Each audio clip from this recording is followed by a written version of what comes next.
friends, and welcome back to the Nourisher podcast. Before we jump in, I just want to pause for a second because this episode is extra special. Today marks 1 whole year of the Nourisher podcast, and honestly, I just feel so incredibly grateful. What started as an idea and a few brave conversations has turned into a community of women who are willing to show up honestly, talk about hard stuff, and grow together. And that just still blows my mind. Today's episode really captures what this past year has been all about. We're talking about leadership, burnout, confidence, and what it actually looks like to do what matters, not just what looks good on paper. If you've been feeling stretched thin, torn between ambition and presence, or like you're carrying more than you should, then this one's absolutely for you. Schae was the perfect person to kick off 2026, and I cannot wait for you to hear what she has to say. Hi, Schae. Thank you so much for being on the Nourisher podcast today. Hello. Thank you. I am so excited. Well, we are actually sitting here in your dance studio, and I've never been here before, so I'm really curious to learn more about you and your business and your leadership styles. But before we dive into all of that, can you kind of tell us a little bit about you? Absolutely. So I own Amarillo Performing Arts Center. I moved to Amarillo in 2012 because I wanted to open a dance studio here. Moved in February, signed my first lease in May, and was like, hello, don't know anybody. Please send me your kids. I would love to teach them dance. And it worked out somehow. We're 14 years in. We have added tumbling and cheer, and it's grown. I have about 20 teachers, on a consistent basis. We run over 100 classes a week, and it has been a journey of learning and relearning and making mistakes and learning again and growing from that. That's amazing. So I would assume that I know the answer, but were you a dancer yourself? Yes. My mother put me in dance and gymnastics when I was 3 years old because I grew up in the country and I'm an only child, and she was afraid I wouldn't have any social skills. So dance and gymnastics, she thought I was going to be a cowgirl because that's what she was, barrels and everything. And I just never stopped with dance and gymnastics. Oh, I love that. I did gymnastics, and that we were talking a little bit before we started recording, but I was never blessed enough to be able to take dance classes. That was my sister's thing. I am going to start living vicariously through the Performing Arts Center now. Absolutely. Absolutely. And you can come join our adult class too. I love that. I would have to get past the embarrassment and just being very self-conscious. No, it's a party back there. We turn off the lights. We have party lights. It is all women who are just here to let loose and have fun. I actually did a survey, those who were interested in an adult class, why they wanted to take it. And they said fun and stress relief. That makes so much sense. I'm a music person. I love music and I listen to it. I'd rather do that than watch TV. Right? I'm kind of reverse of that. So anytime that music is on, I can't stop choreographing. You know, when we're all little and we like to choreograph things and we're not very good at it. I did that a few times. So maybe I would be okay. You would be great. You're gonna talk me up, and then eventually I'm gonna come and join the adult class. We would love to have you. Okay, well, I'm so glad to have you, and that we kind of connected over social media because we don't know each other, right? And so that's what I love about, one, Amarillo, but two, this podcast community. It's been so amazing to just get to meet so many people I wouldn't have otherwise. And so I'm just really happy to add you to that network. So, well, thank you. And I'm so glad you put out the little beacon. And I was I can't believe that I'm reaching out. But hey. No, that was amazing because so many of us don't, we just think, if they want me, they'll reach out. Yeah. And it's hard to put yourself out there. Oh, 100%. I'm so glad you have, though, because this is amazing. Thank you. Thank you so much. As women, I feel we develop in different ways. I think there's two kinds of people, right? There's certain people who get to a leadership position through maybe the hustle. They're just constantly going. And I have mad respect for those women. That is just not something that I can do myself. I can until I get burned out and then I want to have a mental breakdown. And so I'm curious if you kind of experienced that same mentality when it came to, I need to develop myself into a leader, but I don't know how to do that without giving into like hustle culture, so to speak. When I started the studio, I was very young. I was 24. And I thought I had to do everything. And mine wasn't because I didn't think that other people could do it, is that I didn't want to burden anybody else with that. I didn't want to, have somebody have to deal with billing or have somebody have to answer emails. And it's funny because you do get to that burnout situation where you are wearing more than 17 hats. And when you get there, something's got to break, whether it's you, whether it's your business, whether it's your family, hopefully not all three at once. I think I've been through everything. But then there's kind of an epiphany point, at least for me there was. And it kind of happened around the time of starting a family, where you kind of have to step back and you're like, wait a minute, where are my priorities? And the minute that you make that decision and decide to really invest in yourself for becoming a better leader for everybody around you, you realize that the people around you wanted that the whole time. Mm-hmm. They wanted to help. They wanted to do things. It gives both them pride and purpose. And really stepping into that is so important, and investing in learning how to do that. I love that you said it's because you didn't want to put that burden on other people, as opposed to how everybody else kind of sees it, which is I have a control issue and no one can do it as good as me. Mm-hmm. That's not everyone. It is some people. But the fact that you have that compassion for other people and their workload, it just shows that you care about other people. And then you don't want them to be stressed out over something that is your dream. Right. And exactly. And I think one thing that I've been very lucky with in my own business is that it's a passion job. Like, everybody who's on my staff is here because they love dance, they love cheer, they love tumbling, and they just want to pass that on to the next generation.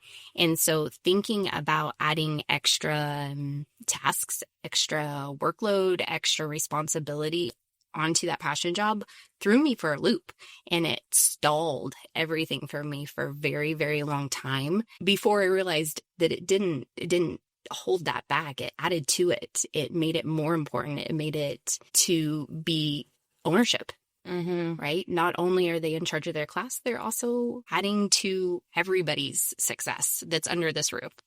And it says so much whenever you're able to pursue a passion and like turn it into something great. But it also makes it so much easier for you to take on all the things because you're like, this is my passion. I want to make sure that it serves the people I want it to. Right. Right. And I think that that's like the case for all small business owners, is because if you are a small business owner, you're going into it with fire. You're going into it passion. And so it is so important to you that you don't want to see anybody else. I keep coming back to burdened by the menial tasks. You want them to love it the entire time. Yeah, because I know for me, whenever I do finally let go and ask for help, we might feel bad that we're asking somebody else to take on a responsibility, or we might feel like maybe I could get it done in 5 minutes versus how long it's going to take them to learn something and pick it up. So was there any guilt associated with slowing yourself down and actually asking for help? That's funny that you asked that, because I feel like my experience is a little bit different in that aspect, because my halt and change in direction was due to literally not having the time. I had my first child in the height of COVID and needed help. It was like trial by fire. And, thankfully in my own personal experience, I was supported by just the most amazing people. I do have to say, in the entirety of my business, the people who walk through these doors, I don't know what I've done right in my life, but I'm sure glad that I did it, because they are amazing. You were forced to have a little bit. Yes, there's a pandemic and I have a newborn. Please help me. Yeah, I can't imagine. I mean, I can't imagine having a newborn, period. But especially during COVID, when you're fighting people in the store for toilet paper. Toilet paper, yes. And then around here, we had to tape the floor and like tell kids that they had to stay in these boxes. Right. Don't step outside the box to like a 4-year-old. Even asking adults to do that is dang near impossible. Especially in our area of the world. Yeah. You want me to what? Well, another part of, I feel like being a leader as a woman is also knowing the delicate balance of vulnerability. And so I wanted to kind of dive into that a little bit more and just see what vulnerability looks like for you, as a leader, and maybe how that's evolved over the last few years. Absolutely. I do have to say that this one took me an extra long time to get. I've had my business for 14 years, and I would say probably I started letting people in onto like what's actually going on in the business in only the last few years. That might have had a little bit to do with pride, but probably more even with a little bit of shame. I even hate to admit that, but business is hard, and there's constantly fires, and there's constantly financial things, and there is a struggle day in and day out to, pay for everything. And so I have to say that that's like the biggest thing for me is letting people in and knowing like we are going through a hard time right now.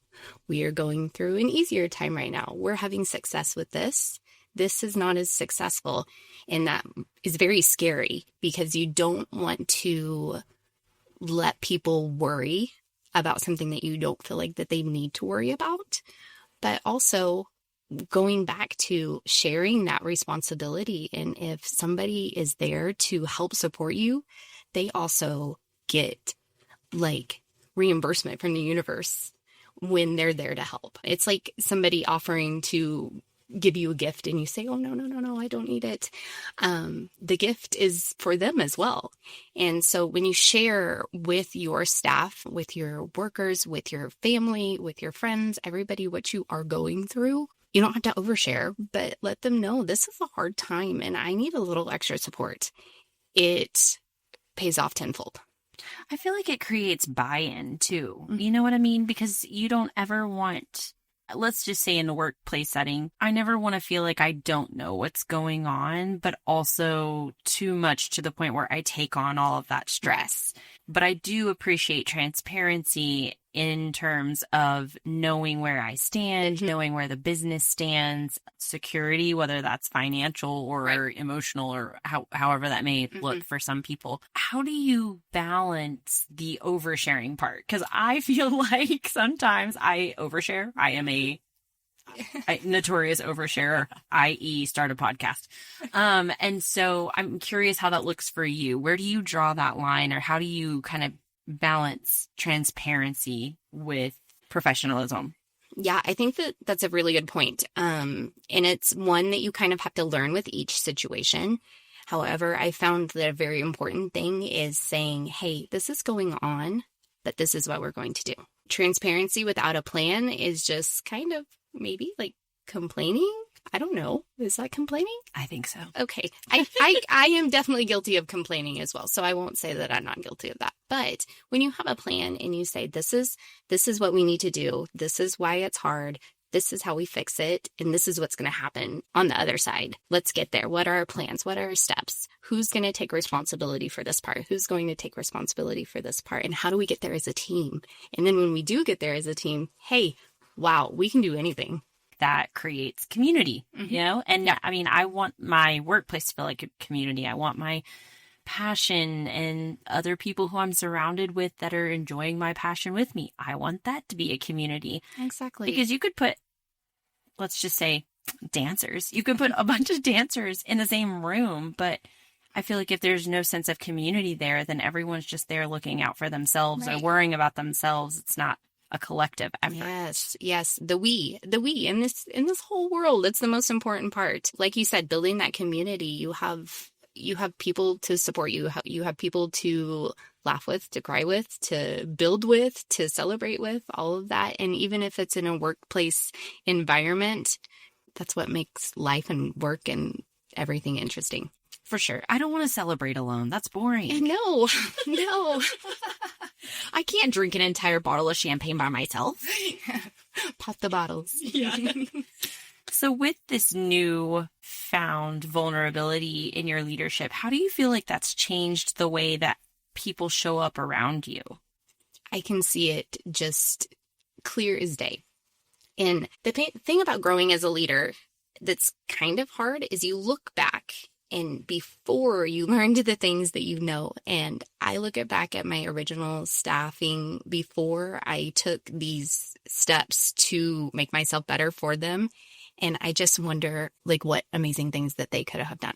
But looking at my current staff, they all have things that they prosper at. And the wonderful thing about humans, what makes us so cool, is everybody has unique strengths and unique skills that make them solely them.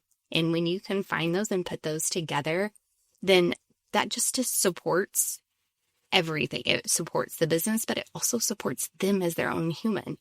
I know that my staff through the studio, this is, for most of them, this is not their lifelong career. I have college students. I have those who have full-time jobs who are here for their passion job in the evening. Everybody has a different plan, and we're just kind of like a little blip in that, lifelong journey. We talk about with our kids building confidence, but also within staff, like as adults, we need help building confidence. I need help building confidence every day, for sure. You should have seen me before today, before filming this. I was like anxious, crazy, but yeah, it's just giving everyone purpose at work, giving them confidence to move into their next chapter and gaining skills. It's nice to have someone in your corner. I mean, when you can show up and be authentically yourself in the way that works the best for you, and you're not expected to be anything or anyone else, it's just so much easier to teach confidence in that way. Mm-hmm. Yep. And play to everybody's strengths and find how that supports them best and what that outcome is, and celebrate it when it happens, even if it's tiny little things or great big things. I love that so much. Well, another aspect of leadership is being able to build trust and safety, especially when we're going through hard seasons. But then if you're overlooking all of these students, your staff, your family, how do you feel like you build that trust and safety for them during hard seasons? I think when you look at it as a big umbrella, it might seem like it's kind of a scary, overwhelming thing. Like I have this huge thing to build for all of these people, when actually it comes down to like little, small, consistent improvements and wins and lessons and mistakes to make those better. And all of those little interactions, those little lessons learned, everything builds that on top of it, and it just compounds. So if you can really just continue pushing forward and continue having everybody looking towards the future and growing themselves, growing yourself, growing those around you, it's compound interest and it supports everyone. I will say that this past semester, both in the business and in my personal life, it's been kind of a doozy. It's been a little bit rough, and my staff has known that. And even talking about oversharing, I may have overshared a little bit, especially when it comes to my personal life. But I feel like in my situation, it was important to let them know that this is going on and we're doing this in the business that we need to improve upon, but also there's other things in the background that may pull me away. And though we haven't gotten to that part yet where I'm going to be pulled away, I will be decently soon. Having them know that not only they won't be blindsided by it, but also it gives me calm and peace knowing that we're starting that preparation work. Yeah, I feel like that's building that trust and safety within yourself in order to build it for the people that you're a leader to. Yeah, and that's really hard to do. It's a great job. I think it's kind of just hard being human in general. 100%. Well, and you were talking about even small things that happen and just reassuring people and going back to the long term, the end game, right? And I was just thinking in my head today, I broke a piece of my trim tripping over something today. My picture frames did not work on the wall that I wanted them to. I had several things going on at work. And so it was like, I got in a funk because of it. But it is to remind yourself, you just got to sit in your car, take a quiet drive, and remind yourself, like, this is why I'm doing this. And this is the purpose behind, all the small crappy days will all add up to something wonderful in the end. Right. And you have to have those as a leader to be able to have empathy for those around you when they have those days. Because again, we're all human. So when somebody comes in here and they've had just not a great day, you can empathize with this because yesterday you didn't have a great day. And supporting them as a human as well, just everybody needs that. Everybody needs so many more people in their corner. Yeah, I'm not here for people who expect me to act like a robot. No. And something that you had mentioned to me before we were recording was holding steadiness while naming your reality. So what does being steady look like for you, like when you actually don't feel that on the inside? That is just like a wonderful point, especially when you are having to show up every single day. And I feel like it might be even as simple as that. Showing up and making the decision that other people are counting on you.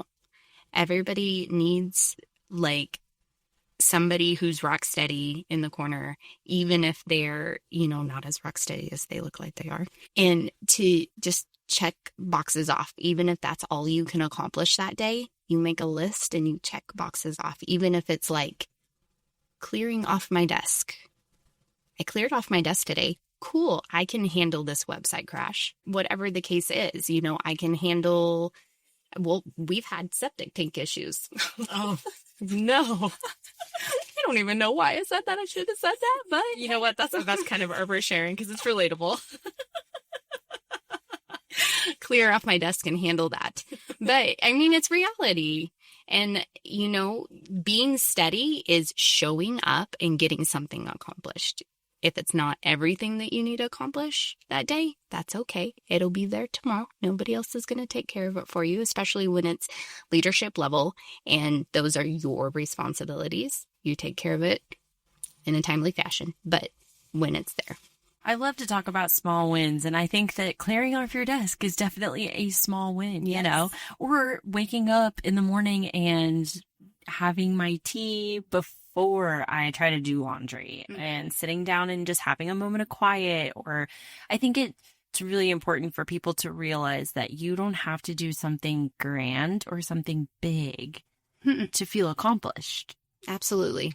Certain days it's just clearing off your desk. Clearing off your desk. That's going to be my new metaphor for everything. Nothing makes me feel better than a clear desk. Yeah. And because it has to be done like every day, like literally every day. So reset the day, reset your desk. You're ready to go. Could you imagine coming back to work with a clunky desk? I do have to say I'm the overnight clunky desk. And then the next morning, I'm like, okay, all right, we got to fix this. We can't do anything until this is fixed. No, I completely understand that because sometimes you leave in a hurry. And I'm sure for you, because you have 2 boys, you have a dance studio, you have all the things. So I'm sure sometimes you just got to get up and go. But I don't ever want that to bleed over in my tomorrow, Right. But yes, the next day, starting over fresh, to do something small for yourself is the best way to kick off a new day. Right. And don't bring yesterday into today. And what is it? It's the saying, eat the frog, where you do like your hardest task at the beginning of the day. This is not a practice that I do yet, but it's an interesting take on what we're talking about. Is the worst thing on your list is to start the day with that. That way you feel super accomplished. I love that. Like I said, I've always wanted to be a dancer. So I really, really love that you're creating this space. So are your students mostly of one particular age set? Do you have kind of all over the map? All over the map, all genres, all ages. We start at age 2 and we go all the way starting in January to adult. It's a lot of fun. We kind of have a little bit of something for everybody. It's really cool when kids have the opportunity to get into an activity such as dance to really want to express themselves. But I do think it does build them into a leader themselves. I was wanting to ask you why you think having a space for creativity and maybe even some competition, because that's also healthy. Why is it more important for you to have a creative, competitive space aside from something really focused on like technique, performance? Yes. So this has evolved within my studio. I feel like when I opened the studio, I was very, very, very much like, we're here for the awards, we're improving, we're doing this, we're doing this, we're doing this, all for the accolades. And it has really evolved along with me. And looking back, I said earlier, when you think back on like your past, I know that things were done differently. I know there are things that I could have improved upon. I know there are things that I did well. I know there are things I can improve upon now. I know there are things that I do well now. And it's just a consistent learning process. And within that, I am just so grateful that now whenever a student walks in, the first thing that we're focused on is building confidence, finding joy in movement, and focusing on the child first and what their experience is, what they want out of it. If they want something that is like uber competitive, great, let's do it. If they're here to like do something fun and joyful, move their bodies and like nourish their mind and their hearts, like we're there for that. And that is our focus first, is confidence. And I just couldn't be more proud to say that. If you could see me right now, I'm grinning ear to ear because that's what it's all about. They're kids and they had their whole life ahead of them, and life is hard. We've talked about that already today. And so the more we can do to build that confidence within these walls, we're going to do everything that we possibly can. I love that. And I do feel like dance might be a little bit more forgiving and allow for creativity. Yeah. As opposed to like basketball. That's really the only thing I can compare it to. But like, club sports is really big around here. So big. And I just feel like even in high school, playing high school sports, I didn't yes, I enjoyed it. Obviously I wouldn't do it if I didn't. But everything, it was just hammered into us. Like, you're not doing this right. That's not right. That's not right. And so it was just all about technique. It was all about the technical aspects of things. And so in my brain, I couldn't get creative. Because, I mean, you can get creative on the court, right? Mm-hmm. But I felt like that part of me was shut off because I was so focused on the black and white, like the details, textbook. If you needed somebody to repeat plays to you, I could do that. No problem. But if I needed to improvise, I'm not great at that, which I think is something that is really beautiful about dance. It is. In itself. It is. And that's a great point to bring up because there is so much beauty in your own personal style within dance. There is black and white technique. There is correct and incorrect. And it's so like tiny little details, especially when you get into classical ballet training.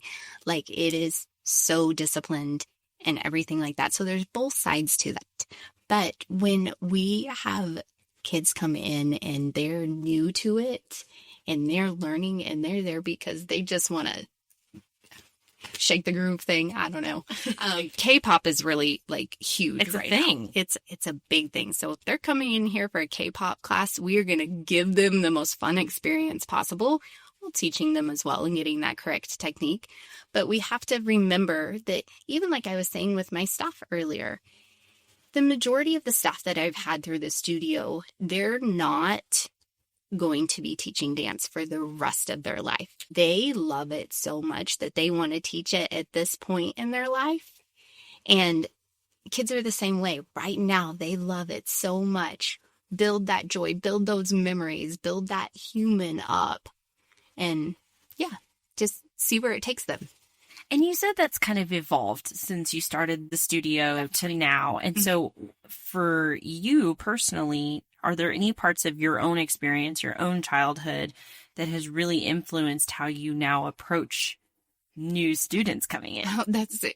Yes, that's a great topic. So, I grew up, my gymnastics coach is a very dear friend. She is one of the most important people in my childhood. She was so strict. I mean, I was buff stuff as a child because I did a lot of conditioning, a lot of V-seats, a lot of leg lifts, a lot of all the conditioning. Very, very strict, like typical 90s gymnastics coach. We were very good. We had very good technique, just like you were talking about with your high school experience. My dance teacher, I learned a lot from her. I learned that technical excellence that we were talking about, that we do bring to our students. All of that is from her. When I was 10 years old, my mother started driving me to and from Hays, Kansas, from Turpin, Oklahoma. It's like a 7-hour round trip every single Sunday for 4 years. She did that. Wow. So that I could dance more. And within that time, I actually, that's how I got teaching. I knew that I wanted to teach when I was 7 years old. Like, I wanted to teach dance. Dance was everything. Dance still is everything. And so my dance teacher said, well, if you move to Hays, Kansas, you can start teaching when you're a freshman in high school. And so I talked to my parents and they moved me. My mother and I moved to Hays, Kansas, and I started teaching when I was 14. And that experience, being able to teach at such a young age, has definitely shaped how I teach today because I did start as a child. Right. And I have learned so much through the years, and I'm very grateful to her for that experience and giving me that step for the rest of my life, for my career. Oh, I mean, that makes so much sense because, yeah, if you're starting as a child, you know exactly how a child wants to be involved. Yes. Yes. And the fear of starting something new, maybe if they aren't coming from a technical background or, you know, the fact that you had that firsthand experience, like, I can only imagine that it absolutely shapes your leadership style within the studio. Yes. Yes. And seeing the behind the scenes at such a young age and through high school and that sort of thing really gave me a lot of knowledge going into opening a studio and how I wanted to do things and maybe how I didn't want to do things as well. And so, yeah. What are some of your favorite breakthroughs that you've seen in children that you've taught and maybe their confidence level? Oh my gosh. Okay. So it's literally the most joyful part of our jobs is tiny little like light bulbs. The kid has been working on a certain skill for months. We're not talking this instant gratification that everybody gets, you know, video games and all of that. They work for months on something that maybe not even an untrained eye can see, going back to ballet technique. But they feel that, they get that skill, they get that rotation in their hip for their tendu. Whatever it is, and you see that when they realize it, their eyes light up, their body, their shoulders go back, they stand taller. You can see pride and confidence. There's no better feeling than seeing that happen in a child. Oh, absolutely. Okay, because I am living vicariously through other people, I watch dance videos and things like that on TikTok, on YouTube. And when I see these little kids, their confidence, it just makes you smile and it literally warms your heart. Yes. Because you know that it takes so much courage for them to get up and do what they've done over and over and over again and then get to a point where they're ready to be on camera and show the entire universe what they can do. Yep. It's so cool. And just at the time of this recording, I posted today our like 2025, Sammy Levitt recap of the year and all those little bitty clips of the studio and all the kids and all the things that they've done for the entire year. Oh, it's just so cool. It's so cool. I have a cool job. Do you have a favorite story? Okay. I might actually pull from my own childhood for this. I love that for you.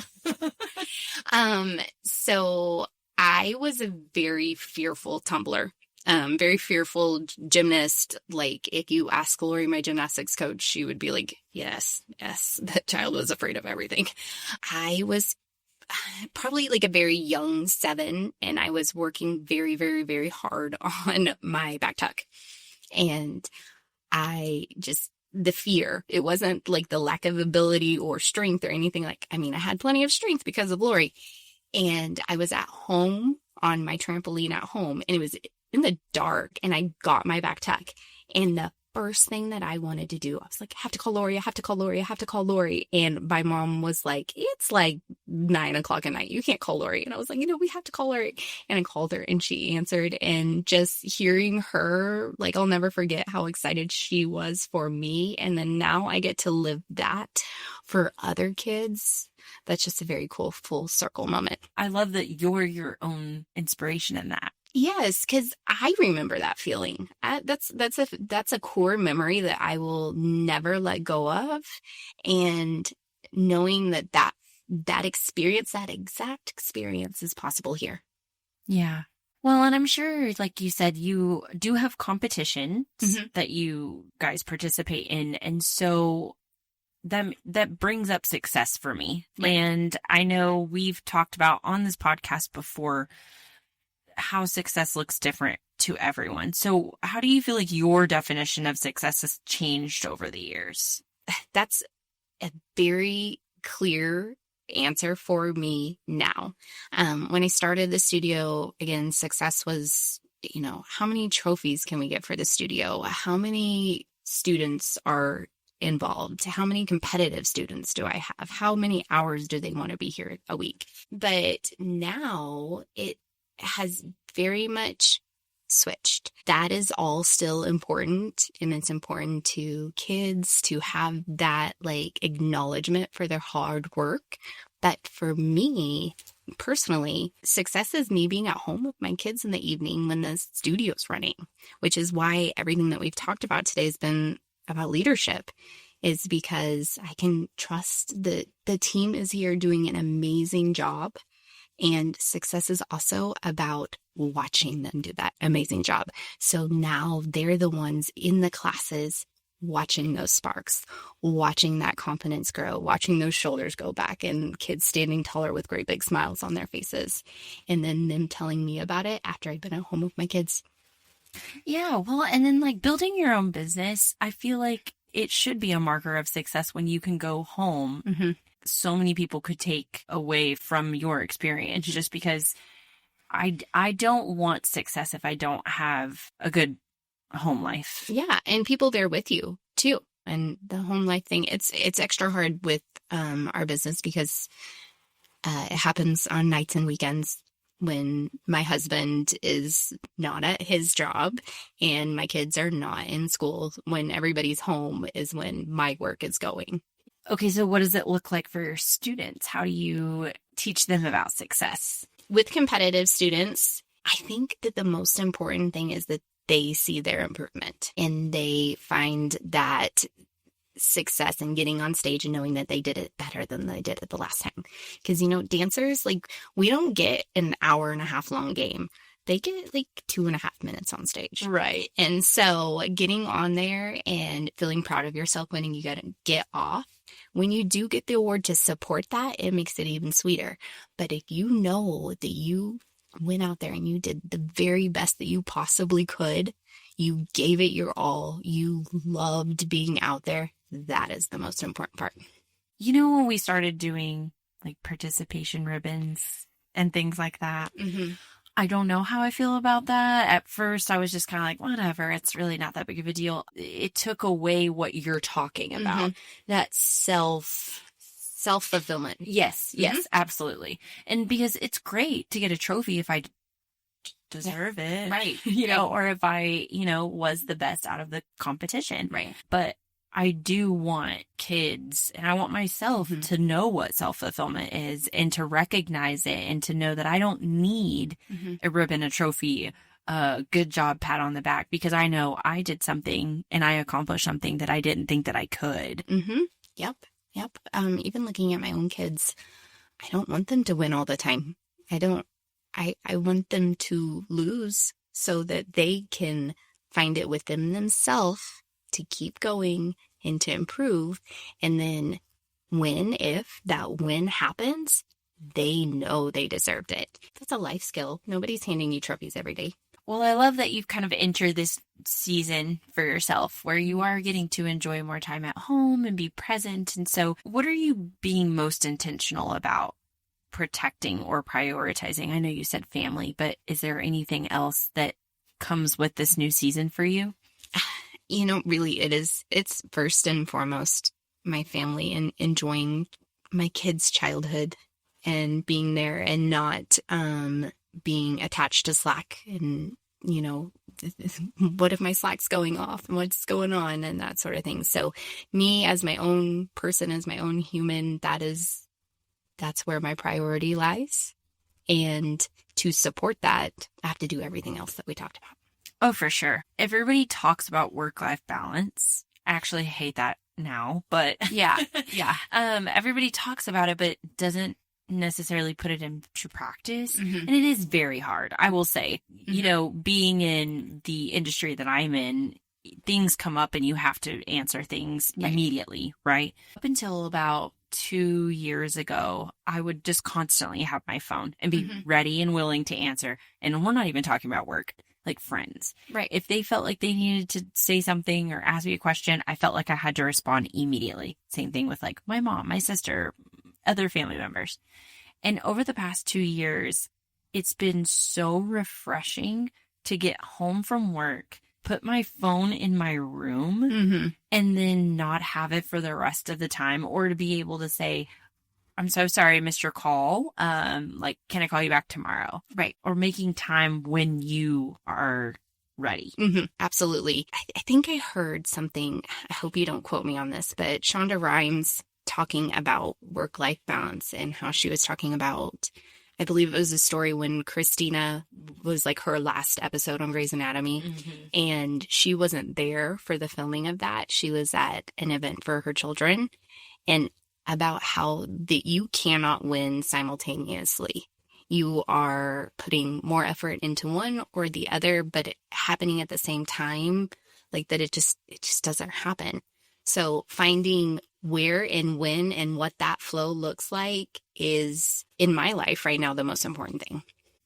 I feel like you're giving us so much good knowledge because it is. It feels true that those two things specifically rarely can coexist, and one is always going to suffer. So you might be excelling, whatever that looks like for you at work, but your family might be suffering, and they might be silently suffering. You know what I mean? Like sometimes our family doesn't know how to verbalize that they need us more. Right.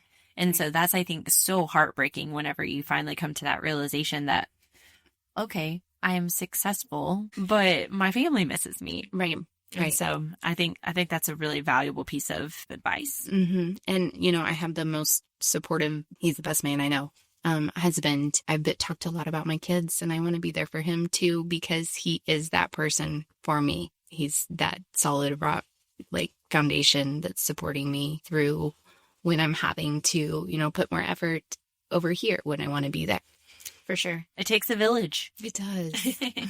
What would you personally say to women if they are maybe still feeling torn between ambition and presence? It's okay. It's okay. You can feel torn. I think we all do. We all have so many buckets that we want to fill, and we probably only have one hose. Where you are that day, what you're doing that day is the most important in that moment. And it's okay for that to be the most important thing in that moment. And so just trust yourself. When you feel like you need to step back from a certain area in your life to pour into something else, do it. And if it wasn't the right decision, it's okay too. You can move forward. You can change it. You can make it better tomorrow. And I know we kind of touched on this earlier, talking about doing small things and how that can help us show up. And so, but we also have to do things that bring us joy. And so I know for me, specifically when I was going through my divorce, I really, really needed to do something for myself each and every day. And I told myself, what is going to make me happy today?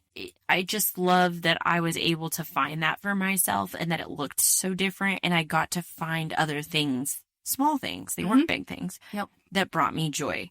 So what is a small everyday thing that brings you joy? This is funny. It brings me clarity so I can find joy is moving my body, going to the gym, going for a walk, stretching, doing something physical to start my day off, even when I don't want to. Like literally the drive to the gym is the worst thing. You talk yourself out of it the entire way. One of my favorite people in this world to learn from is Jasmine Star, and she does like a daily story on Instagram that says like, didn't want to, glad I did, for her gym post. And that's me. Didn't want to, glad I did, because when I get that physical movement, I have clarity to be able to find space for those joyous moments. I can relate in the sense that it does give me a bit of a release.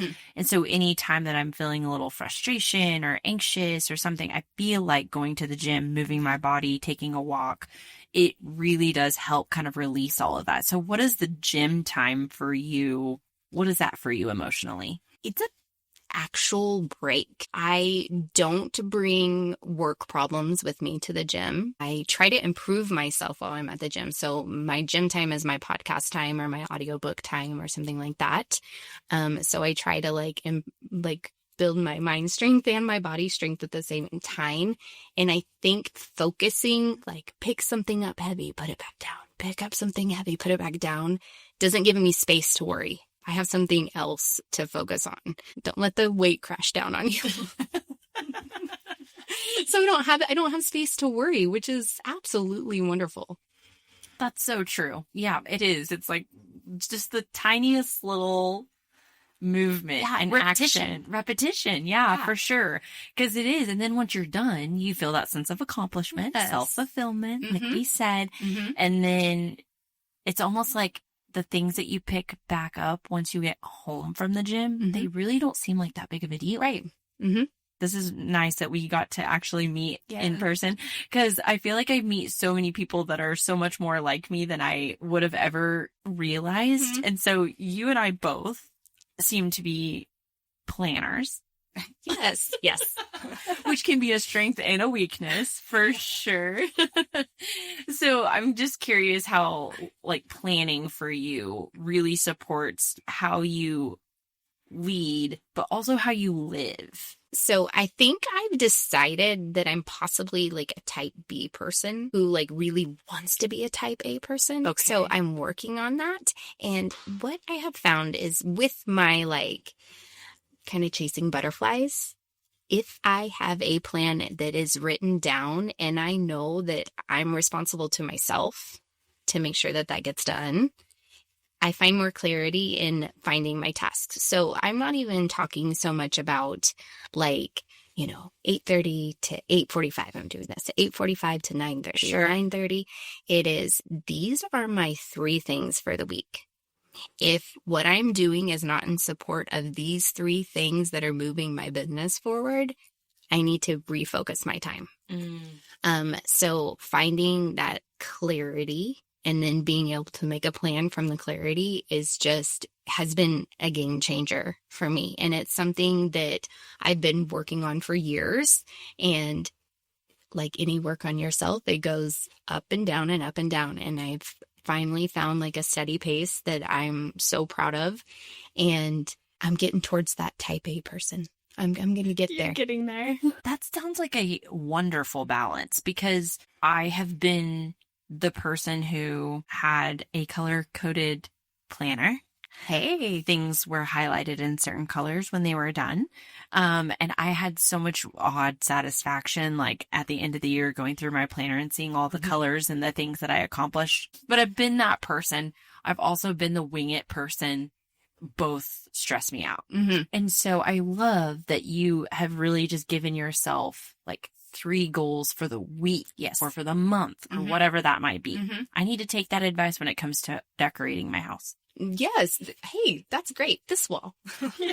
Oh my gosh. I have to focus right now on one room or I will spiral.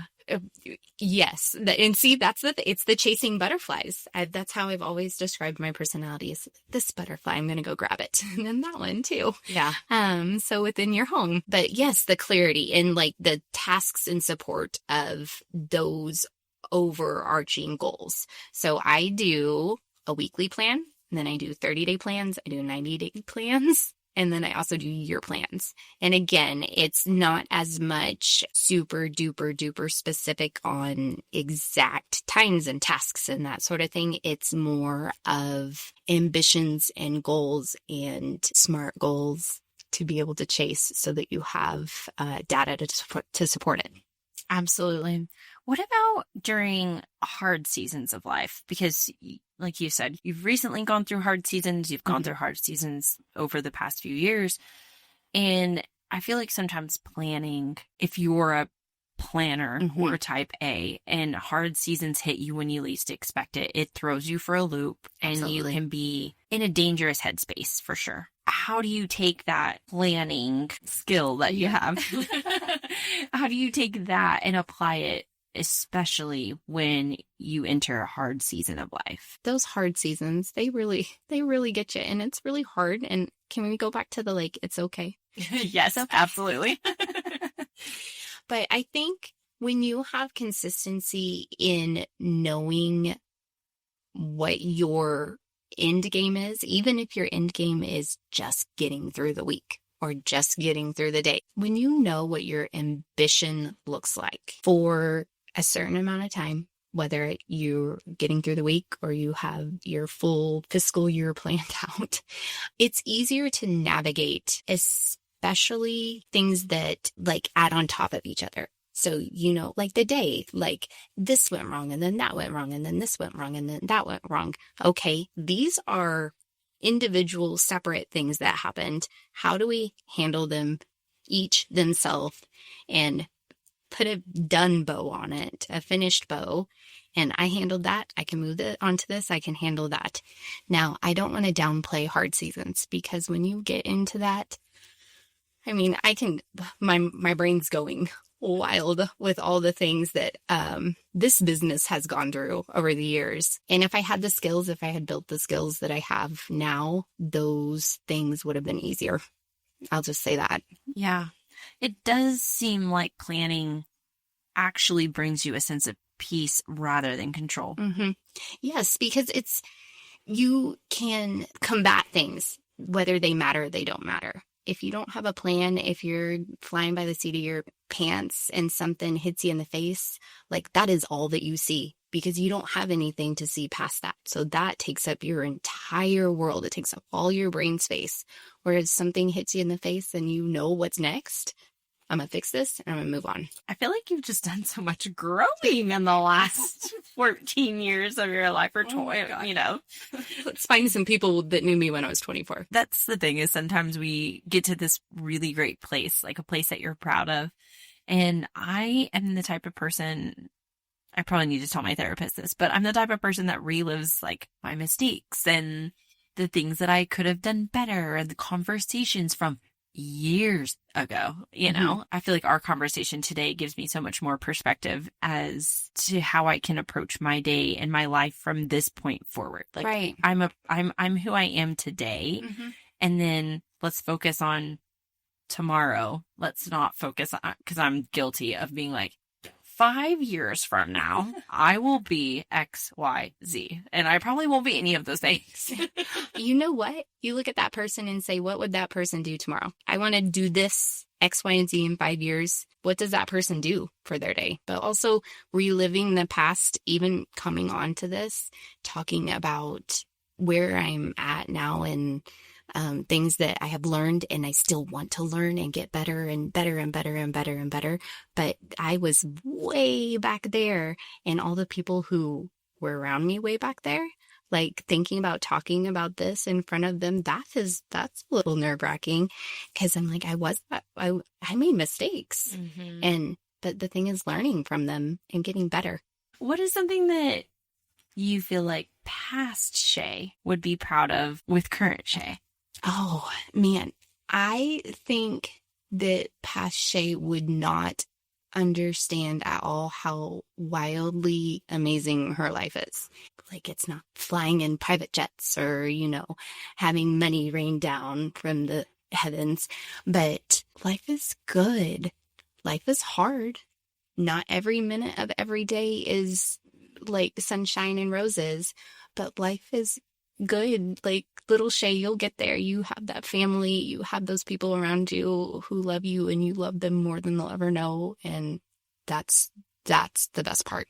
When life is good, though, it is so much easier to see past mistakes, see hard seasons that you've gone through, and really appreciate them for what they were. Right. When you're in the muck, it's hard to see out. But just, how can you be better tomorrow? How can you be better in the next minute? Clear your desk. It'll be great. Well, I really loved our conversation. I feel like you are the perfect person to own a dance studio, especially for kiddos who are wanting to explore their passion. I just feel like you're the perfect person to help build them up into confident human beings and leaders, and maybe win a trophy along the way. Hey. Okay, so I always wrap up the podcast with a couple of questions.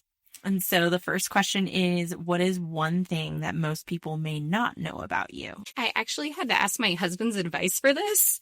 And he was like, you solo traveled.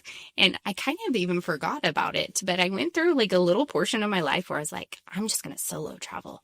And I did the hostel thing, homestays, I traveled to Bali by myself for 2 weeks. And so I feel like most people might not imagine that was a part of my past. And it was super fun. I'm so glad that I did it. And I have some funny stories that I didn't tell my mom about right away. It's kind of like the Eat, Pray, Love, I read that book on my flight to Bali, and I was like, ooh, I think this is what I'm doing. You're like, I'm doing. I think, and I met my husband within 6 months. So. Wow. Yeah. Okay. See, I've been trying to convince my mom that she needs to have her Eat, Pray, Love moment. Yeah. And she's not totally convinced, but she's not a huge traveler. So, and I'm very, very jealous because I'm not that person. I want people with me. I would definitely go with people now, but I had a blast. My story that I didn't tell my mother right away is I actually locked myself out of a homestay. I couldn't get into where I was sleeping at all. I had to stay at a random hostel that I didn't have a plan for. It was $4 for the night. And I told my mother 6 months later. But you know what? You are resilient now. You learned lots of lessons from those very, very scary times. And I'm sure she's so glad that you made it alive. Exactly. And she says, I'm so glad that you found Brennan so that he can take care of you. No, that's amazing. I'm sure lots and lots of people would love to travel alone. Okay. Second question is, who are 3 women who inspire you? Okay. So I'll start with my mother. I feel like that's kind of a given. I'm so grateful for everything that she has done for me to get me to this place. All those hours that we talked about that she drove before there was any sort of anything to help with driving. She just drove. So thank you, Mom. I know you'll be listening to this. I also have to thank my best friend, Jackie, because she has been through that muck. The muck that we were talking about, that it's hard to see out of. She has seen all my muck, and we still love each other. And so I'm so grateful to her for being steadfast through adulthood with me. And then also I want to thank thank you, Jen Gottlieb.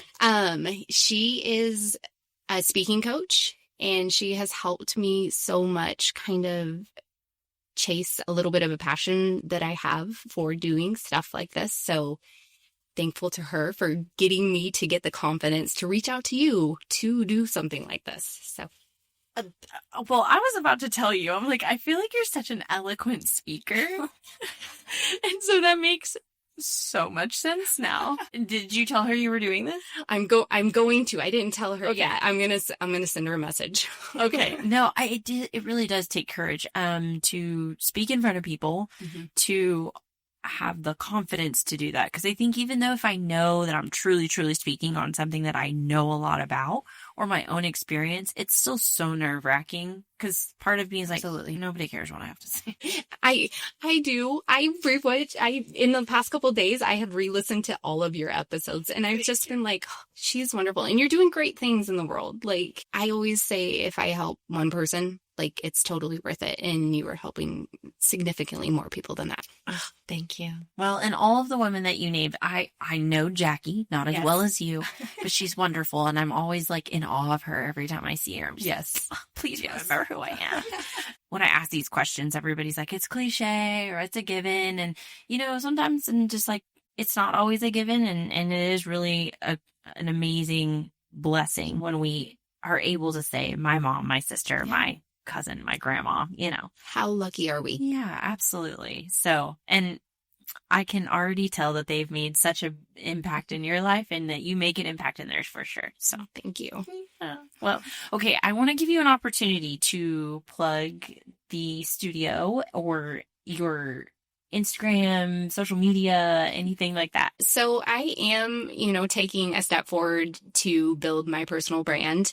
Of course, my studio is Amarillo Performing Arts Center. I'm biased, but I just think it's such a special place. And we would love to invite anybody who is interested in finding joy in movement. And my personal brand, you can find me on Instagram. It's Schae Sissel, and it's the hardest thing to spell in the entire world. Hopefully it's linked somewhere. Schae is Schae. And I am starting a weekly planning session on Mondays at 11 a.m. And it'll be Zoom, and we'll set our 3 goals for the week and a personal goal and help work through that. Oh, I love that so much. Yes, and it's totally free. I just want people to see the benefit. Yes. Okay. Then we'll definitely put a link to that in the newsletter so that everybody can join if they want to and learn more about you and your new journey that you're embarking on. Chasing the butterflies. Still lots of butterflies. That's a beautiful butterfly to chase. Like that's the one that's, your eyes are locked in. So Schae, thank you so much. I really enjoyed this, and I hope that we can call each other friends now.